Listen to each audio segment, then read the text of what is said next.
The things that I do throughout a normal, typical, everyday life that help me manage myself.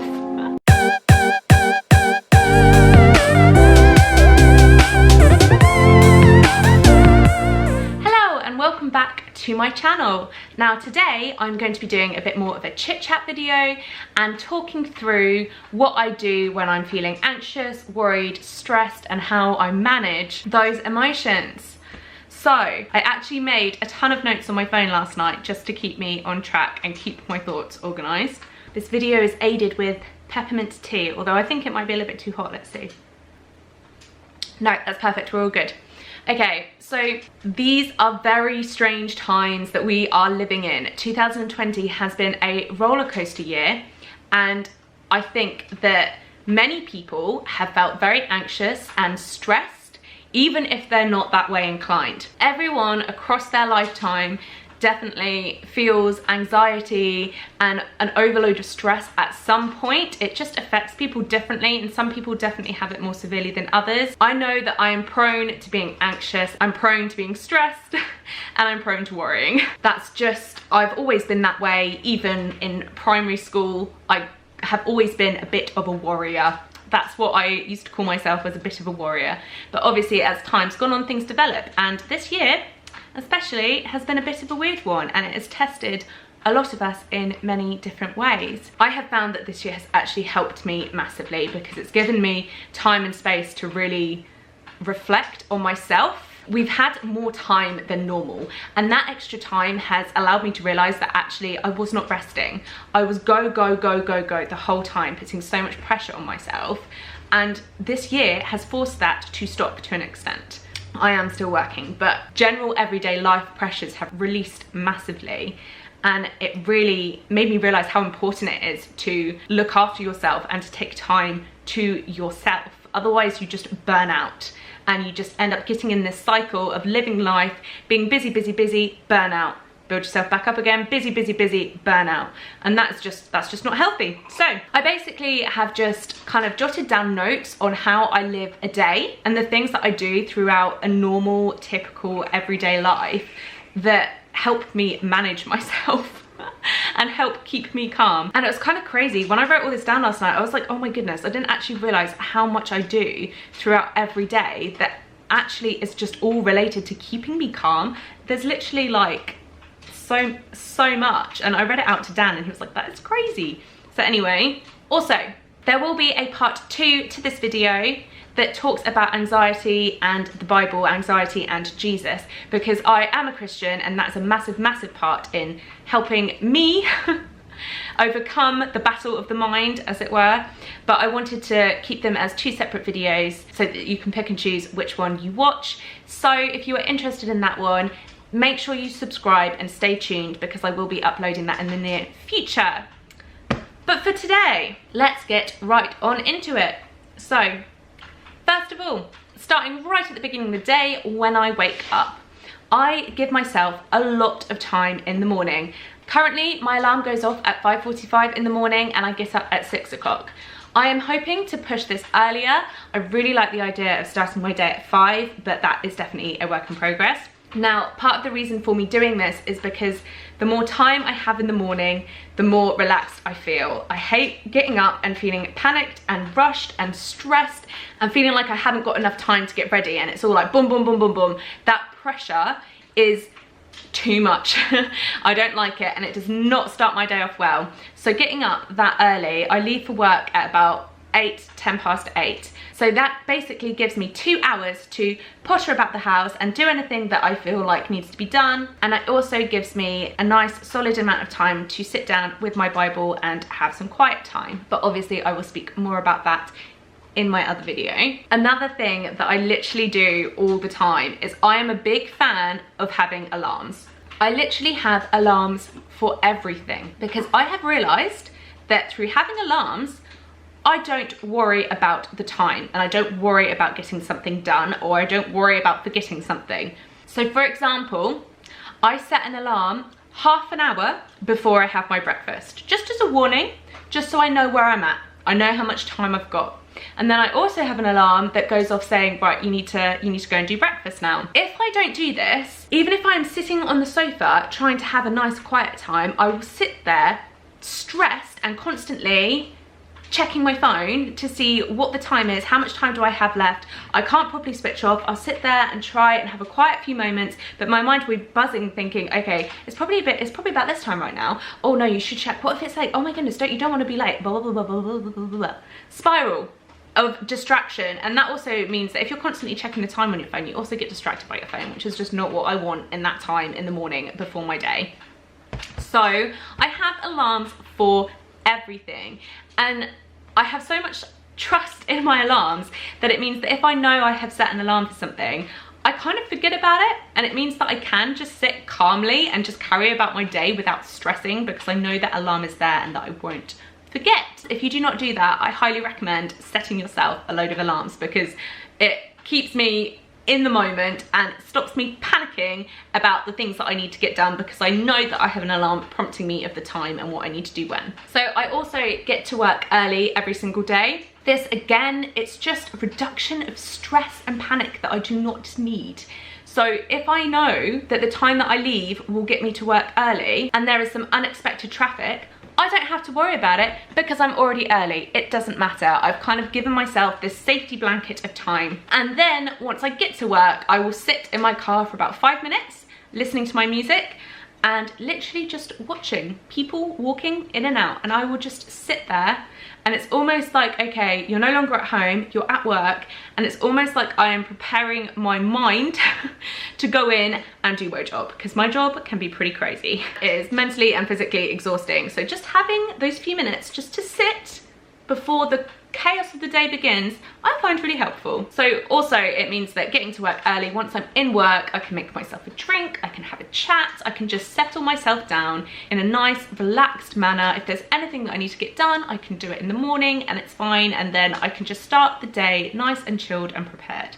So yeah, getting to work early. I have never been a last minute person. I have always been a get there 15 minutes before you're meant to kind of person, so that you don't worry and stress about it. Okay, so another thing that I do is to do with social media.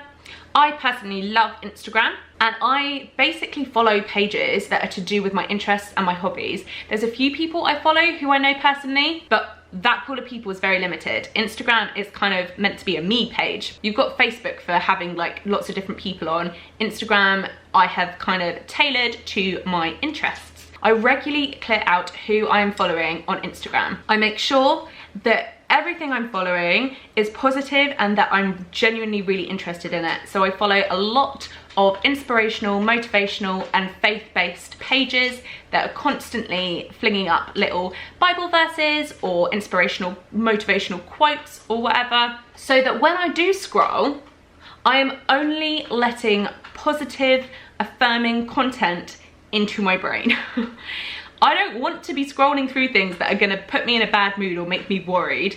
Don't have time for that. So Instagram is meant to be a completely positive place for me, and that is what I feel I have made it. But that does require regularly going through and just filtering out some of the pages that don't particularly interest you anymore or haven't been terribly helpful. So yeah, that's what I do when it comes to social media. So routine and structure is a big factor for me. I thrive from a routine and from a structured day. Having a plan is a really, really big thing for me. I've realized that it brings me comfort to know exactly what I'm doing, because I feel like I can then be fully prepared. If we're meant to be going out for dinner, I want to know what time it is so that I can start getting ready at the right time, and if I need to pop to the shops that day, I can make sure that I get it done beforehand and blah, blah, blah, blah, blah. I think it is like a safety blanket. It's having clear routine and clear structure and a clear plan of what is going to happen. However, I'm very aware that whilst that feels comfortable and safe for me, that is not necessarily the healthiest thing. Because if something changes, like even the tiniest little detail, this can often send me spiraling, and I get panicky, stressed and irritable, and seriously, it's irrational. And sometimes in the moment, I'm literally thinking to myself, why are you overreacting like this? There is literally no need. It doesn't matter. Yes, this small detail has changed, but really, does that matter? How does that affect you? And I had to literally self-talk my mind round to telling myself that actually it's okay. So one example of this, which really sticks out in my mind because I was just so aware even at the time how utterly ridiculous it was. Dan was going away for the weekend with some friends, and I was going to take him to work with me because one of his friends lives near my work, and his friend was going to pick him up from my work so they could go on their weekend away. Now, we were driving along and Dan was like, hey, this guy actually lives just down there. You're going to drive past. You may as well drop me there instead of him coming to pick me up from your work. Well, that just threw me through a loop, didn't it? And I look back now, well, even at the time, it's like, yeah, do you know what? That makes sense. So logic and sense is not a factor here because that made perfect sense. More sense, in fact. But for some reason, that caused me to spiral and then feel stressed and on edge and panicked. So yeah, whilst routine and structure and having a plan is a nice little safety blanket and it does make me feel sort of very safe and comfortable, I'm very aware that there are some negative things to that, and I'm trying to work on them. I'm trying to be more easygoing and more go with the flow, because it can even be things like we don't have any plans on a Saturday night and then someone says, hey, do you want to go around for dinner? Yeah, I'd normally love to go around for dinner, but you've just sprung that on me, so I don't want to go. Like, it can be really limiting. So that is something that I'm working on. However, linked with having a plan, am I going to talk about this next? Yeah. Linked with having a plan, I love a to-do list. Lists and writing things down calms me so much. It calms my mind. I have a to-do list sat on my kitchen table where I can just jot things down with a little ticky box. And yeah, sometimes, depending how I'm feeling, I will put cook dinner on there because I want to tick it off and feel accomplished in myself. Oh, and also I have post-it notes, so when I am at work, if I think of something, I can write it down on a post-it note and put it in my bag so I don't forget, because otherwise, if I don't write things down, they just go round and round and round in my head, and I just spiral and feel totally and completely overwhelmed. And it literally may be little things like remember to put milk on the shopping list, but if it's only in my head and it's not written down somewhere, that is going to stress me and bother me. So as soon as I write things down, I literally feel like I'm taking them out of my mind, and that once it's written down, I can just leave it over there.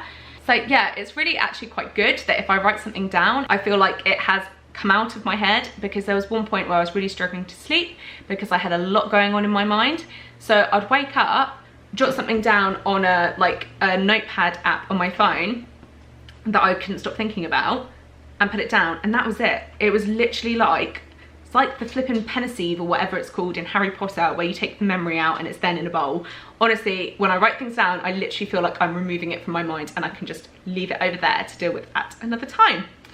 So recommend that, really recommend writing things down. It literally gets me out of my own head, and I just stop worrying because I know that if it's written down, I'm not gonna forget it because it's there on a piece of paper and it's not going anywhere. A new habit that I'm trying to do throughout my day is the 5-step check. This is literally, it's quite shocking if you do this with me right now. So the first thing it says is drop your shoulders. So drop your shoulders. The next thing it says is unclench your jaw. That's a bit tricky because I'm actually talking right now. Just unclench it and let it drop. And the next thing, this really got me. Drop your tongue from the roof of your mouth.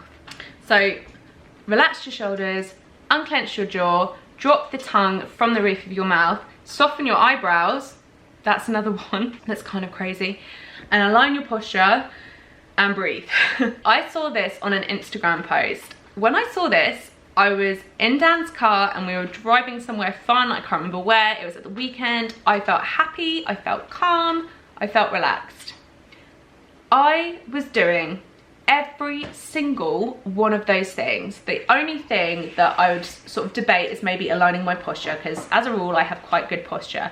I could not believe that even when I thought I was calm and relaxed, I was literally sitting there like, I literally walk around holding my shoulders up and clenching my jaw. Like, I get quite sensitive teeth, and sometimes I wake up in the morning and my teeth are aching so much because I'm clearly at night I'm clenching them without even realizing. I also get quite stressed when I'm driving sometimes, and I'll literally have to unclench my jaw because I realised I'm literally driving with gritted teeth and it hurts after a while. It flipping hurts. I'm trying to do that. I'm trying to check myself throughout the day and do that. Not necessarily in a moment where I'm feeling like stressed or worried about anything, but just when I think about it, it's like, right, okay, let's reset, calm, relaxed, move forward. So yeah, little 5-step check for you there. It's interesting, it's a good one. I kind of touched on this earlier, but one thing that I've really learned through lockdown, my home is my safe space. When I'm at home, that is the most relaxed that I ever am. I love it here, I feel calm here, I feel safe here. It's literally like a little safe haven for me. Obviously, have been spending much more time at home because social things haven't been on, and well, I mean, we're in lockdown 2.0, so I literally go to work and come home, and that's as far as it goes. The lockdowns have really shown me how important it is to rest at home. I used to have such a crazy schedule. I'd literally have obviously work Monday to Friday. 2 of those days without fail I'd be working late, and then the other days I would be going off to see someone or do something immediately after work and then not getting back till later in the evening, which I'd then have to cook dinner and get on top of the household. You just kind of keep going and you don't stop, so you don't actually realise how much it is burning you out. I just felt in this constant state of tiredness.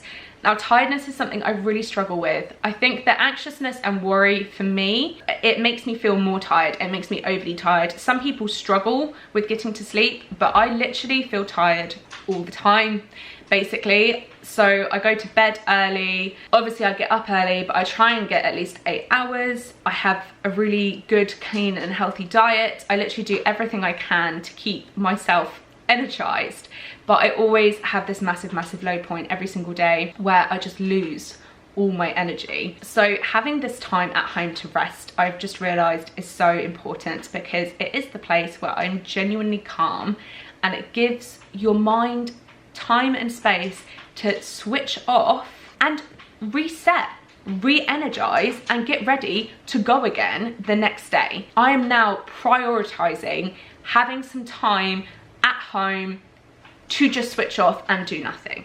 Whereas before, that wasn't a priority to me. If it happened, I was like, yeah, great, cool. But now I'm almost planning it in and knowing when I'm going to do that. And it is really helping. And I've just realized just how important that is. So thank you, lockdown, for teaching me about taking time to rest. I'm talking so much, my voice is starting to go croaky. I think I'm nearly done though.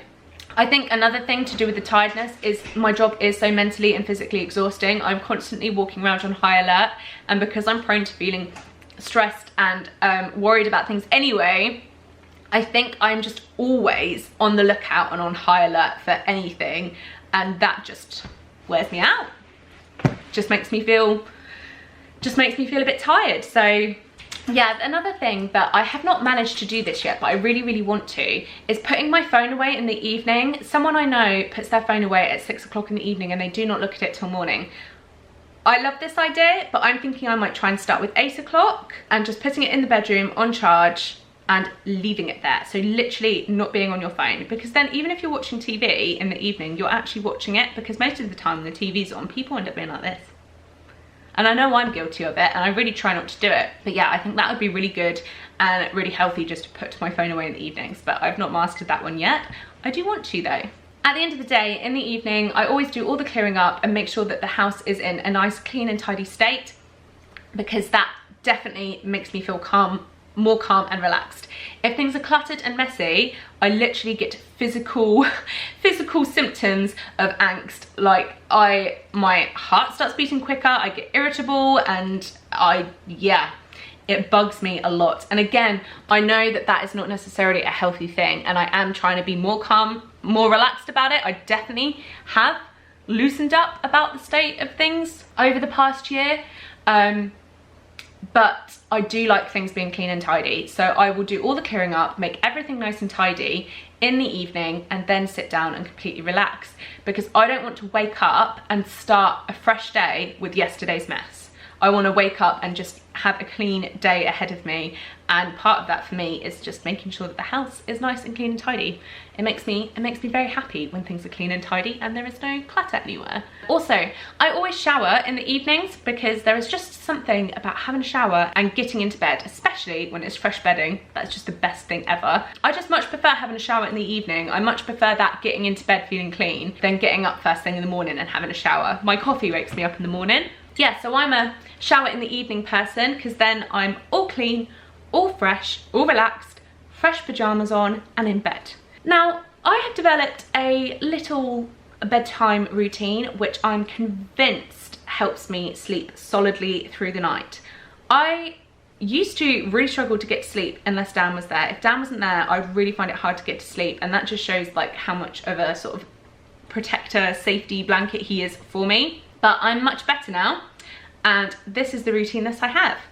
So I always have a fan on. Yes, I know it's November, but our fan is still on because it's white noise. If I don't have that fan on, I will wake up throughout the night, and then I'll literally be lying in bed with my heart racing, my ears ready to listen to any tiny little noise, and I just can't get back to sleep. Not properly anyway, not solidly asleep. But if the fan is on and I've got that white noise going, I tune out of all the other noise because it just kind of overrides it, and I sleep much more solidly through the night. So, fan on. I also have some pillow mist spray. It's an Avon one, and I spray that on, we have 2 pillows, and I spray it on the pillow underneath. I find if I spray it on the pillow that I rest my head on, my eyes get irritated. So I spray that, it's like a lavender pillow mist, on my underneath pillow. I then put Vaseline on my lips, and because I mean it's winter and they keep getting dry and you just want to keep them nourished, so it's just nice and comforting, and you can literally, it's bedtime so you can smother it all round, it doesn't have to be precise. And then this, honestly, I discovered this because I had a really bad cold earlier in this year. I put Tiger Balm on my forehead. One, the burn of that, oh my goodness, I love it. I absolutely love the burn. And obviously the smell, it smells like Vapor Rub, very mentholy. I'm convinced that it helps me get to sleep because I put that Tiger Balm on, I am out so fast. It's actually quite frustrating because the other thing I do is I always read my book before I go to sleep. I don't watch TV anymore unless it's the weekend. I read my book. I get through about 4 pages and then I fall asleep with the book on my lap every single night. And that just never used to be the case. I just never used to be able to get to sleep that quickly. So that little routine is very comforting to me, and I'm convinced that it works. We have come to the end of the day. Those are just a few little things about what I do throughout every day, every normal day, just to keep me calm, reduce stress, reduce my levels of worry and anxiety, and just be calm and relaxed, because it's definitely an effort for me to stay calm and relaxed. It's something that I need to consciously try and achieve because I'm not naturally inclined to be like that. So yeah, I hope that you found this interesting. I hope that you find it useful. If any of you have any tips for me, let me know, and please do try out some of the things that I do if you don't do them already. Thank you so much for watching this video. Do subscribe and keep your eyes peeled for my part 2 of this video, Anxiety with Jesus. Please give this video a like, and I will see you again soon. Bye bye.